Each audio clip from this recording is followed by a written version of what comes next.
Well, hello, everyone. I can't believe it's Hello. Hi, everyone. So Hi. welcome. Welcome to yet again another meeting here today of Sutta and the City. Whatever city you're calling from, we're glad that you've joined us. I'm calling in, and I look rather orange, I'm seeing. I'm calling in from Houston, and Stephen is still holding fort in New York City. All right. Here we are. Yes, here we are together. Yet another day and or evening of Sutta study, which is always exciting. So we are continuing. Stephen has a poem for us, but I just want to have a little intro that we are continuing with the Bhikkhu-Samyutta. And as you know, Stephen's kind of a classy guy, and he likes to bring in the arts of all forms, give us a better understanding of the suttas. So he's actually, let's see, is Carolyn here tonight? Carolyn is here, and she is the one who has brought up this poem. She suggested it to me, this wonderful poem by Mary Oliver. Yes, so thank you so much for that. Much appreciated. I'm going to share the screen so that we can see the poem as Stephen reads it to us in the lyrical way that only he can do. Yeah. So I think Carolyn suggested this poem specifically because of the fires which are happening out west. And of course, it has a very nice reflection about impermanence. And so we thought this would be a nice way to start our session. And so we have this poem by Mary Oliver called In Blackwater Woods. And it's, look, the trees are turning their own bodies into pillars of light, are giving off the rich fragrance of cinnamon and fulfillment. The long tapers of cattails are bursting and floating away over the blue shoulders of the ponds. And every pond, no matter what it is nameless now. Every year, everything I have learned in my lifetime leads back to this, the fires and the black river of loss, whose other side is salvation, whose meaning none of us will ever know. To live in this world, you must be able to do three things: to love what is mortal, to hold it against your bones, knowing your own life depends on it, and when the time comes to let it go, to let it go. So thanks to Carolyn for that wonderful poem. I'm so glad she found it for all of us. It's kind of difficult too. I know it is for me. What's happening is truly painful. But moving from that to the mighty Uppalavaṇṇā, who is said to be the foremost of psychic powers, the Iddhis. And it's a challenging set of verses. I think I read in the commentary that Professor Hallisey puts in his translation, which we'll have today, that this is, he thinks, the hardest poem to understand in the whole Therigatha. But thankfully, because of him, we have his sort of mini glosses, these pieces of text that appear in italics. And so he's going to help us sort of unpack where these verses sort of line up. And we'll try to figure it out together. That sounds great, Stephen. So what we'll need is a few hands raised, volunteers to read. Those of you who would like to get us started, it looks like we have Diane Brodson has raised her hand. And the others of you who would like to read, please feel free to raise your hand. So Diane, if you could read up to and through the first stanza, that would be great.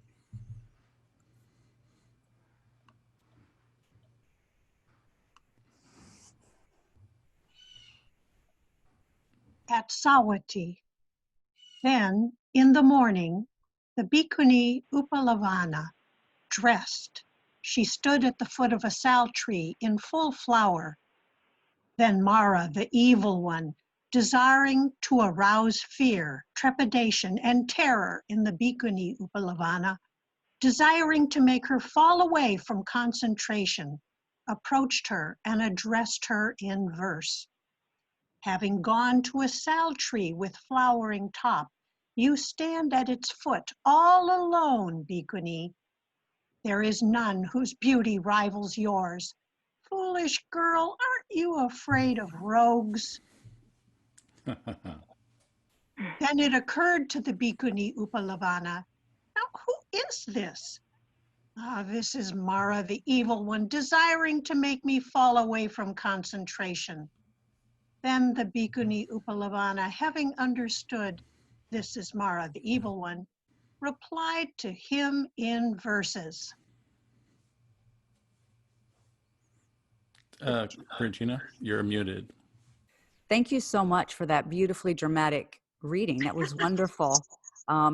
Yeah, I have to mute myself because I have a somewhat of a rapscallion of a bird outside there. I don't know if you can hear it. So looks like Todd is next. Todd, if you could read the next couple of stanzas for us, please. Sure. Though 100,000 rogues, just like you, might come here, I stir not a hair. I feel no terror. Even alone, Mara, I don't fear you. I can make myself disappear, or I can enter inside your belly. I can stand between your eyebrows, yet you won't catch a glimpse of me. Thank you so much. And finishing up with Brahman Levi, please.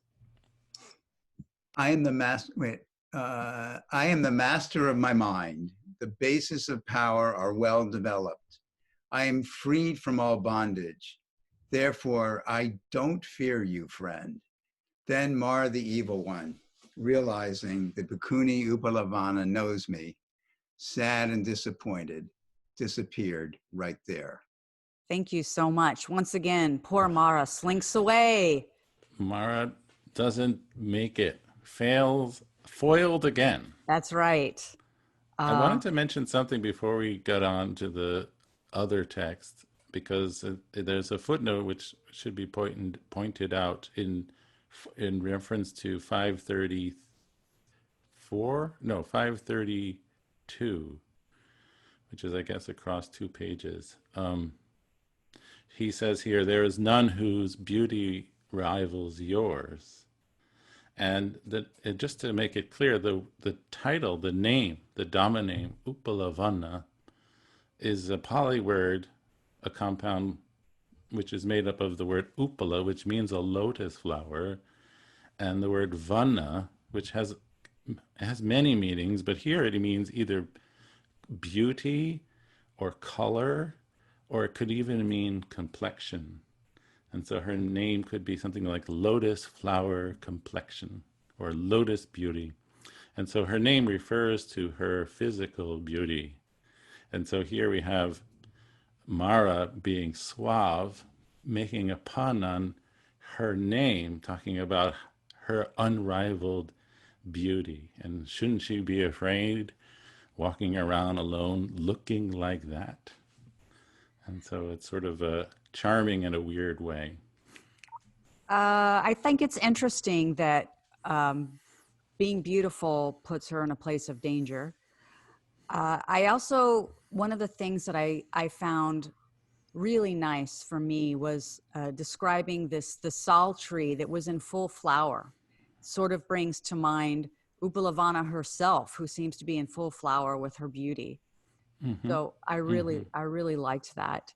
And it said that sal trees, sorry to interrupt, I just wanted to mention that sal trees are known for their extraordinary fragrance. And if you've looked at the story about the death of the Buddha, part of the story describes on his deathbed, he is positioned between 2 sal trees, which I think sort of spontaneously burst into flower out of season. And so this image of the sal tree and its flower is a sort of classic Indian beauty symbol. And it's a great point you make about her being in flower. It's sort of Proustian, being in flower. For those Proust scholars among us, not I, but yes.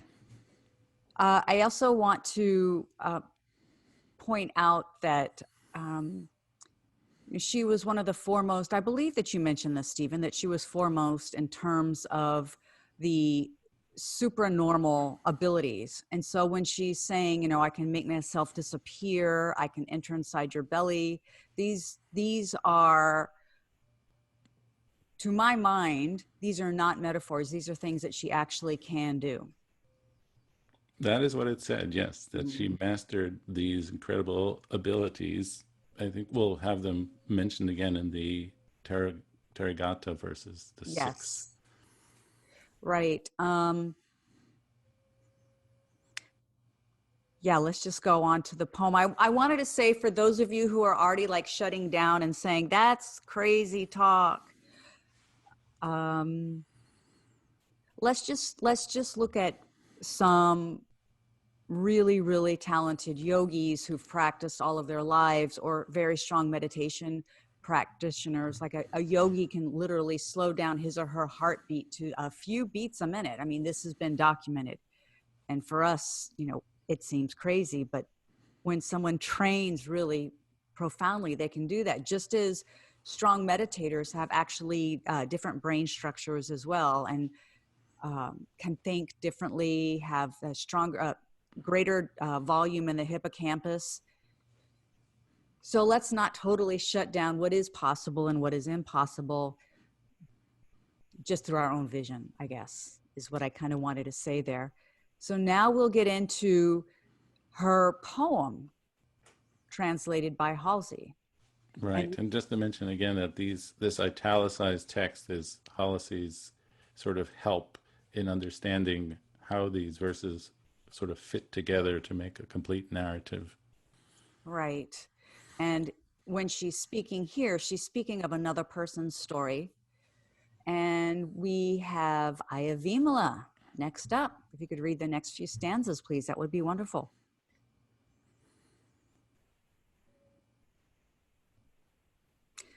I should say, if you could read this poem, because it's a separate piece. We were mother and daughter, but we shared one husband. I was afraid of what had to come from that. It was perverse and made my hair stand on end. Sexual urges, let them be cursed. They are dirty, foul, dangerous. And they were all right there where mother and daughter shared one husband. Seeing the dangers in sexual urges and looking at freedom from lust from the standpoint of safety, she went forth in Rajagaha, from home to homelessness. Thank you. Next up. Jean? Yes.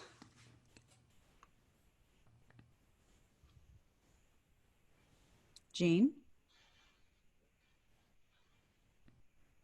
Okay. I know my previous lives, and the eye that can see the invisible is clear. I know the ways of my heart. Now I hear clearly. Powers beyond normal, I knew at first hand. The depravities that ooze out from within have wasted away. The 6 powers attained. The teachings of the Buddha is done. Thank you, Jean. Next, we have Hui Lin.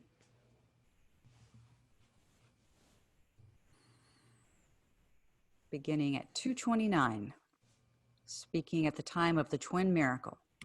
Hui Lin, just have to unmute yourself. Okay.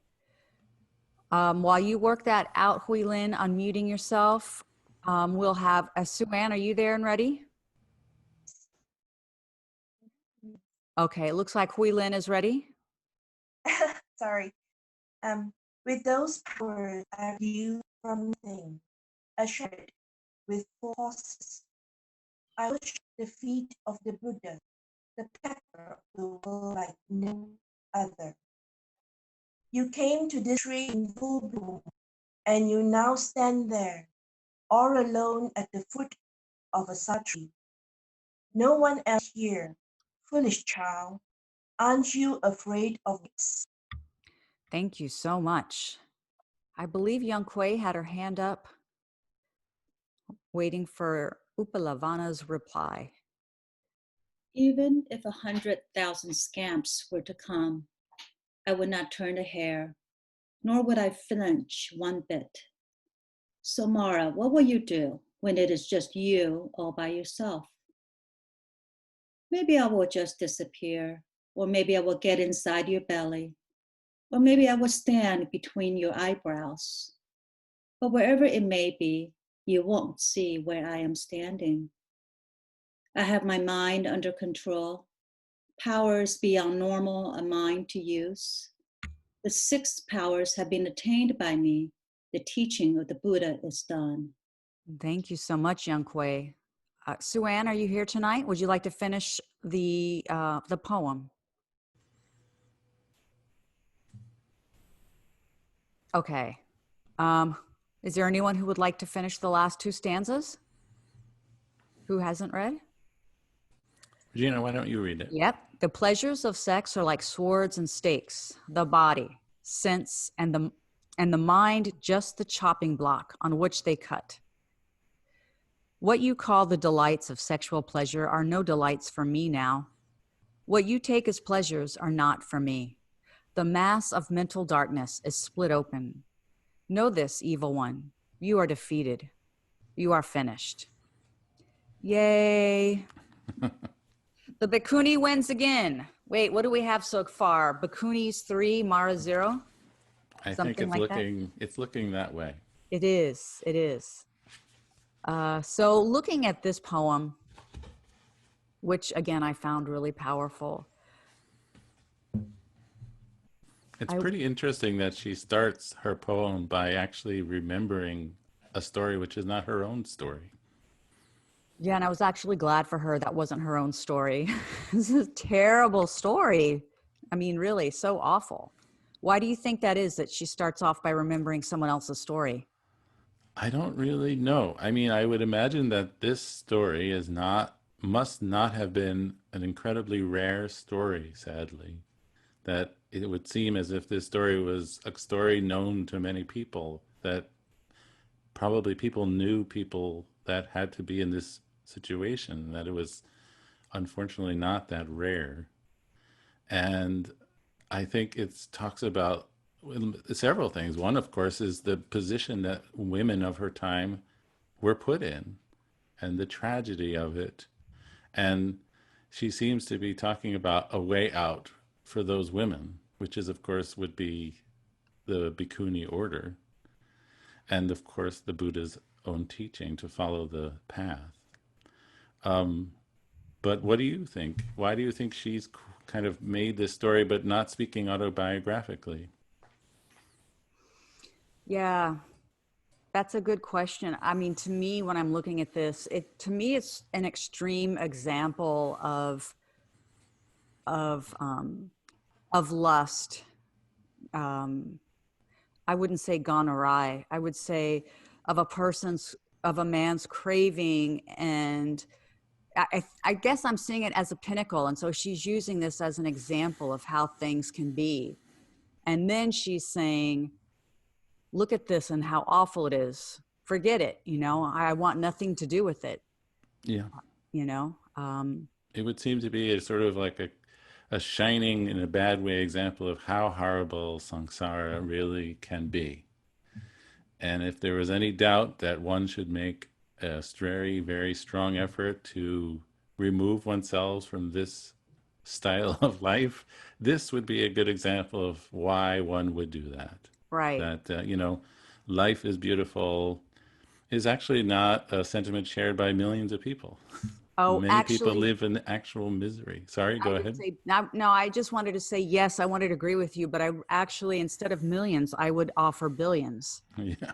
I mean, Yeah. really, it's true. I think I said it last week. We hear who are on this, you know, we hear who are together at this moment. We're very, very fortunate, and we're also in a tiny, tiny minority. Life is very difficult for so many people. So yeah, and as Uppalavaṇṇā is sharing with us, as difficult as life is, lust, when it is not moderated, as one could say, makes it even worse. And one of the things that I was looking at in 226, what I really liked is she's speaking of the dangers of these urges, and then conversely, she's looking at the freedom that comes when one is free from these urges. And then she's also looking at it in terms of safety. And for me, this sort of aligns with the Buddha's, the precepts that we're supposed to follow. You know, they address our urges, and in walking away from those urges or attenuating those urges, we get freedom, and then there's that safety. If you look at I don't know, the fifth precept always comes up to me, but there are many others. But when you're able to see the dangers and then see the freedom when escaping the danger of that particular thing, whether it's Oreo cookies, which we've spoken of, or wine, or lust, or spending, one can stand in a feeling of safety. And I found that really beautiful. Thank you. I wanted to mention about these 6 superpowers, the Iddhis, which sound sort of weird, but I thought it might be helpful to read Professor Halsey's sort of glossary note on it, because at least we'll know what exactly is being spoken about. And so these are called in Pali the abhinyas, and he has 6 powers beyond normal that allow one to have direct knowledge of things that otherwise are not known. The powers are: 1, possessing the divine eye; 2, the divine ear; 3, psychic powers; 4, knowledge of other people's thoughts; 5, recollection of former existences; and 6, knowledge of the destruction of the depravities that ooze out from within, the asavas. And so she speaks directly about the asavas. And I'll just quickly read you his definition of asava, because it's quite interesting. He defines it as the depravities that ooze out from within. In Buddhist psychology, these are features of corrupting dispositions of being that befoul our minds, like discharges from a sore. Freedom from these depravities is a contour of enlightenment. These are often linked with other latent dispositions in our moral psychology, such as kilesas. We've talked about that, and usually that's translated as defilement. So kind of rather graphic and kind of squishy, oozy, negative types of descriptions here. But it seems like not that many people who can develop their minds to the degree of Uppalavaṇṇā are able to have these special powers. I don't know why some people do and some people don't, but it's certainly something that she was renowned for and is renowned for. So it's interesting. It is. I'm just wondering, so can you define kilesas just, in layman's terms again, Stephen? Because perhaps people, it's always good to like remind people. Well, I think in what he calls Buddhist psychology, or trying to make it sort of more in modern day way of thinking, I think they might say that the Buddhist model of the mind is that it has these kind of flaws in it that can be cleared away. And these are called, it's not a great term, defilements, because it sounds so biblical in a way and so sinful in a way.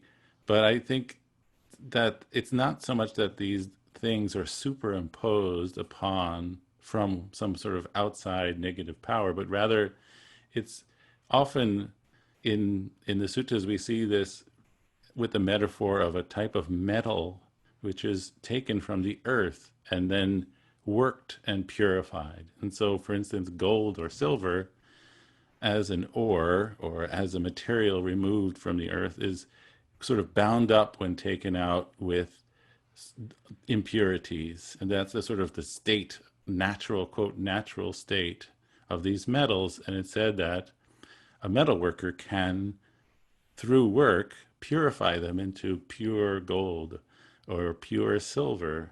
And that analogy is used for people to work on their very own minds, that we kind of have these foibles, these negative qualities. I think we all can admit that we're not perfect, that there are things about our personality which we'd rather not have. And it's also very optimistic because it said that they can be, in fact, removed. They can be taken away. And so those are the kilesas, the defilements. Thank you. It's important to remember. I also want to point out in 227, she's speaking out regarding her previous lives and that she can see, that which is invisible is clear. And then she says, I know the ways of my heart. She knows herself. She's not going to be taken in by Mara. She's not going to be taken in by these lustful urges, either from herself or from, which she doesn't have anymore, or from others. She knows the ways of her heart. She can hear clearly. It's beautiful. Yeah. I think it's also beautiful in the end of 228 when she says the sixth power is attained, the teaching of the Buddha is done. And so she has completed the training, so to speak. She doesn't need the teacher anymore because these things have all been shown to her clearly, personally, that she no longer requires instruction. And so her knowledge about the way things are is complete. The teaching of the Buddha is done. And it's a very beautiful thing because it's incredibly optimistic. It shows us that we're not doomed to a life of confusion, that through our efforts, we can try to be a bit like Uppalavaṇṇā. We can try to complete our training as well. It's a little scary, though, of maybe for some people. Some people, maybe like some people such as myself, enjoy being like perennial students. We always like having a teacher, right, to rely on, a touchstone, someone to go to. That's not necessarily the name of the game here, though, is it, Stephen? No, it seems almost, it almost seems a little, what's the word, anti-authoritarian to say the teaching of the Buddha is done, because we think, well, of course, we need the Buddha. He's our teacher. How could we set the Buddha aside? That would be disrespectful. But I don't think it's meant to be disrespectful. I think what's meant is that this path is a very, it's one that has to be walked upon by oneself, and that it's possible to complete. And it's possible to no longer need a teacher. We can certainly venerate our teacher, but we'd all like to think, I think in most cases, that we can come to a place in our lives where we no longer require a teacher. And I think that's what's being said here. I just wanted to speak to the twin miracle. The twin miracle, I did a little research. And Stephen or Terania, if I get this wrong, please let me know. But the twin miracle, as I understand it, is there was a, I don't know, it's not like a poetry slam. It's kind of like a TED talk of the superpowers, where they were like these 10 great teachers, I believe, or some kind of number like that, the Buddha being amongst them to see who could like be the best. But, of course the Buddha's going to win. And the twin miracle was out of his head were flames bursting out. and at the top half of his body were flames, and the bottom half was water. That's the twin miracle, and the flames lit up to light the entire cosmos. That's the twin miracle. I'm sorry I missed it. It That's- sounds pretty amazing. It sounds awesome. Better than any laser show I might have seen, right? So yeah, that's the twin miracle, in case you were wondering. Okay, well, maybe we can Yeah, open it up, and I I was wondering think if Tara so. and Nia might have something to add. Yeah. Let me see. Go back up a little bit to where you just were. Absolutely. Yeah. Yeah. This 229. Wait, where she doesn't need the Buddha anymore. That's above that one. 228, I think. Yeah, I was reading this a little bit differently. So just let's consider this, because one of the things that I understood, and I might be wrong on this, but that the powers, the super mundane powers, do not necessarily lead to enlightenment. They're sort of like a side effect of it. And so I would read this a little bit differently, in that it wasn't because of those that she doesn't need the teacher anymore. So the powers beyond normal, I knew at first hand. Great. I had that side effect. The depravities that ooze out from within have wasted away. I've overcome the asavas. You know, I've done that. So I see it almost as a list. Do you know what I mean? And not I agree. necessarily linked. Yeah, would you agree? Good. I agree 100%. I'm sorry if I meant to, it sounded like I implied that through the attainment of these 6 powers, therefore the teaching of the Buddha is done. Maybe it needs sort of a semicolon. It Be needs better. something else. Yeah, because Maybe the punctuation is not great here, but I think, yes, she's listing these stages of her training, and at the end of not because of one specifically, but she's making a statement, this kind of arahant statement, that the training is complete. Right. Right. And I think it's important, because, you know, I don't know about you, but I've certainly had my periods in my life where I've been dazzled by psychic powers of other people and thought, you know, oh, you know, that I'll never have that. And but it's not essential in the sense that it is listed among the things that are part of enlightenment, but it's not a direct path. Absolutely. I think a modern day Uppalavaṇṇā might have been Dipa Ma, who lived, you know, not very long ago. She came to IMS, right? And so she was, I think, almost documented to be able to display some of these, at least some of these abilities. But I think she very much soft pedaled them. Yeah. That she did not go around demonstrating these things to the public like a magic show, and she did not really spend much time talking about them either. And I think she tried to give the impression that they were in fact not that important. Yes. Yes. Well, because I you know, just to throw in there, one could easily get sidetracked and seduced by pursuing them. And that's kind of was what you said, Tierney, but sort of beside the point. Right. And by the way, Stephen, I didn't think you were equating that. Okay. I just wanted to clarify that it's a list. Yeah.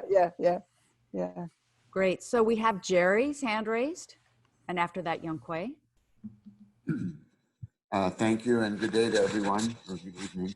I was a little surprised only because I had a visceral reaction to it on Thursday, and again today, the line that no one has commented on, so maybe it's just me, but that the mass of mental darkness has been split open. So I don't know why that really, and I try not to actually put words around it, just to let it just really hits home. And is that about delusion and ignorance, or what is it that, it just seems like it's easy for me to relate to that image of a mass of mental darkness. And what a frightening, joyful moment if it could split open, you know? So any comment there would be appreciated and helpful. Thank you. It seems like this is a trope. We've seen this in, I think, maybe all the poems we've read so far, that it's sort of like a declaration of the Arahant. And I think what it's talking about is ignorance has been dispelled. and maybe metaphorically, this mental darkness has been split open. And so things have come into the light. She has seen the light, we might say. And I think, I mean, I do appreciate your bringing it up, Jerry. We've all had this experience, if we're honest, sometimes perhaps in a trivial way. I really never got to truly believe in Santa Claus. It's one of my sad things. But perhaps for people who did get to believe in Santa Claus, you know, realizing that that wasn't so and there weren't elves making us things. Okay, I'm not trying to trivialize what this is about, but it is when you uncover a falsehood and you see the reality as it is. Agreed. It's actually the same in Pali. I'm looking at the Pali. The word for mass is the same. It's the word khanda, which is the same word we use to translate as aggregate. And so this kind of heap, this mass, has been padalito, split open. So yeah, it's a very striking turn of phrase. I agree.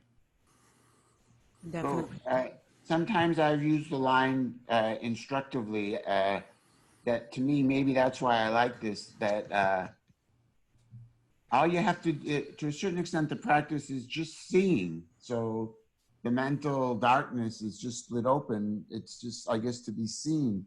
And I like to sometimes say that sometimes the way to get rid of mold is just to put light on it. So all of that one line brings up those associations. I like it, Jerry. Thank you for sharing. Young Kuei?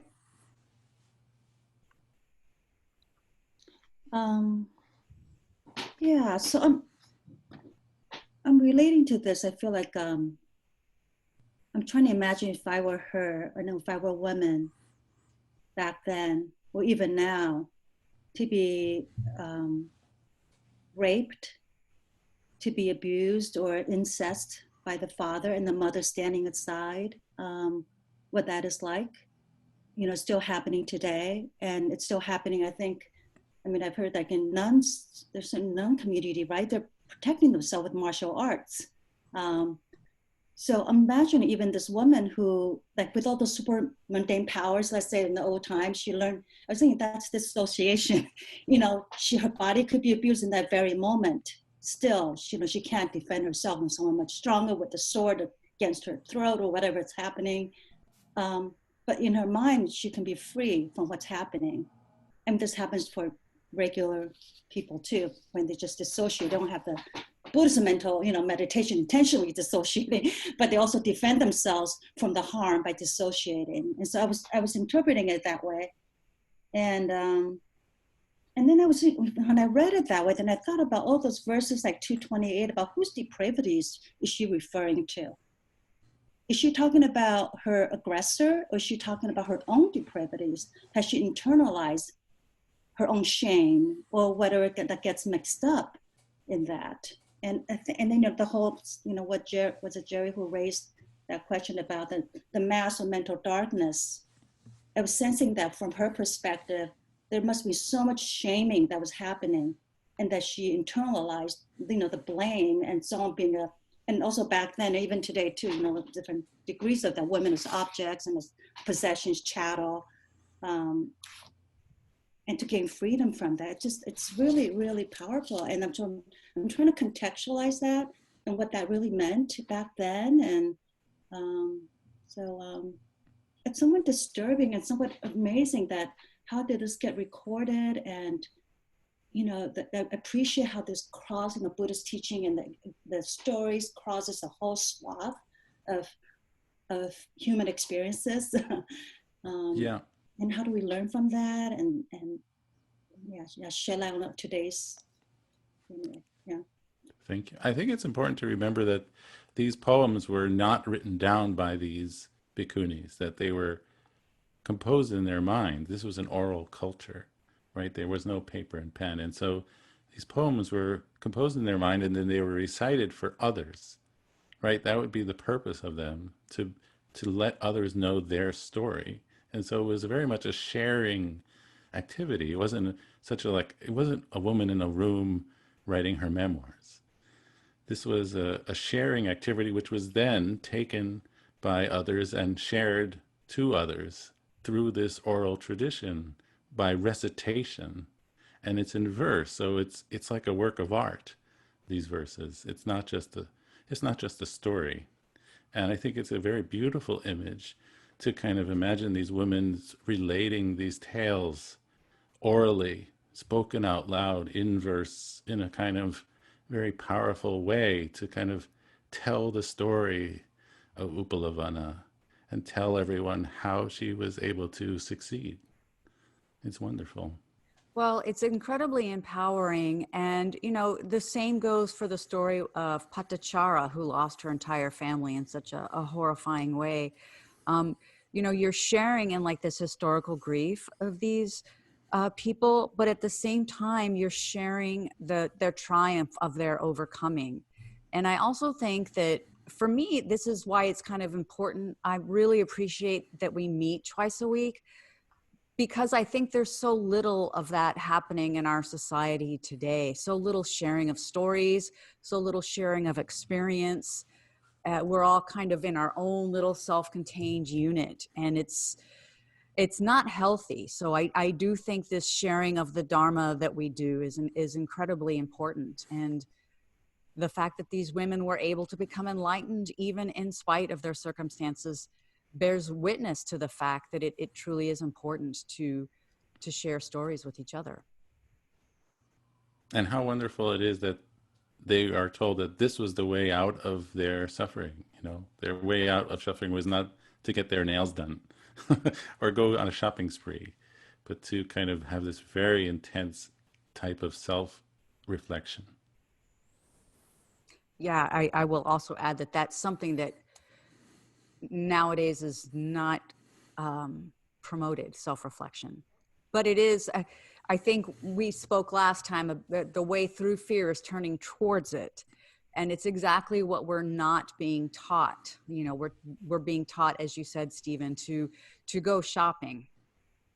It's not going to lead to any type of enlightenment in any kind of way. Who else would like to share? Tarania? Oh, yeah. There's another piece of this that keeps going back and forth in my heart, and it really lends some understanding to the time. Not that these things don't happen today, but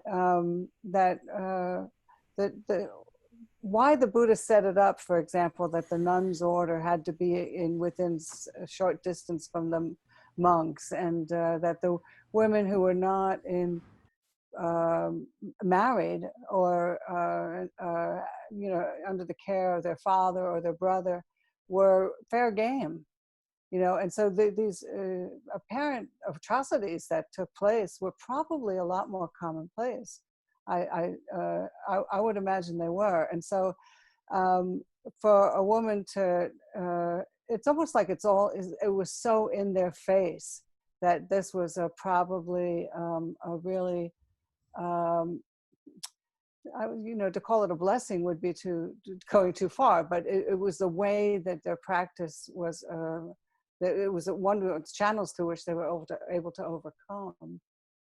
You know what I mean? Yeah, it's extreme, but I hear them, don't you? Definitely. I think their voices resonate very strongly today, thousands of years later. It's extremely fresh. It's extremely topical. Yeah, so many of these poems are so heavy. They really are. And you feel for the conditions under which women have lived. I just want to add, I think it humanizes it again for me. Yeah. It brings me real intimately to the experience rather than, somewhere over there. It's right here. Yeah. And it's beautiful. Thank you. Thank you. Thank you. Ayavimala? Oh, you're muted. I had another question about her, and I'm looking at, I don't know what you think about Susan Murcott's translation of the Therigatha. I don't know it. Oh, okay, it's you know, the translations must be really different, but the story is pretty much the same, except she adds to the backstory that the backstory is that the husband of the mother and the daughter is actually the son of the mother. Oh. That she had that son, and was her husband was a merchant and on a long trip, and so she got pregnant and had a child, and her mother-in-law kicked her out of the house because she assumed she had been unfaithful. And then after all kinds of tragedies for that mother, because she was homeless and at the mercy of different men who, like the person she ended up with was a robber, and they had the baby that was who later became the nun. But the mother accidentally injured the little girl, and she was so afraid of the robber husband that she ran away and left the little girl there with the robber. And so then later, the two women, the mother and the daughter, were married to the son of the mother.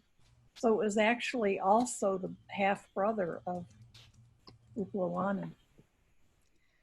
Yeah, just when you thought it couldn't get any worse. Yeah, and that's and you know, so then the mother discovered it because she saw the scar where she had accidentally hurt her daughter, and then so it gets even worse. There's just layers and layers to this horrible story. But I think it says a lot about the position of women in society. Oh yes, definitely. As I said, those of us on the call, we're very fortunate. I don't know how to. Yeah, that's rough. Let's do a quick metta. And I don't know, because now it just feels really difficult, but let's just have a moment of perhaps gratitude for our lives and the goodness that's in them. And perhaps just leave it at that, guys, because we live, as difficult as our lives are, we live very good lives. Not to undo any pain that anyone here is in. And for those of you who are in pain, wish for yourselves, and I wish for you, and we all wish for you, that you will be happy, healthy, and eventually live with ease. And that all living beings who are suffering on this planet today, whether they're human or non-human, we wish that all of them may be happy, healthy, live with ease. And even as we know that many, many millions are suffering, we still offer up this wish for ourselves and to the universe. And we wish fervently that it may be so. So thank you once again, everyone, for spending either your evening or your morning with us. It's a beautiful, beautiful practice to be able to sit and speak with all of you. And, you know, we're all on many, many continents, and that makes it even more beautiful. So thank you once again for spending your morning and your evening with us. We wish that you have beautiful evenings and mornings, and we look forward to seeing you this coming Thursday at Sutta and the City. We'll try to be more upbeat, don't worry. Yes, we will. We will indeed. Thank you, Regina and Stephen. Thank you so Thank much. you. Thank you, Terania. Thank you all. Thank you. Have a good week, everyone. Take care. Bye-bye. Bye now.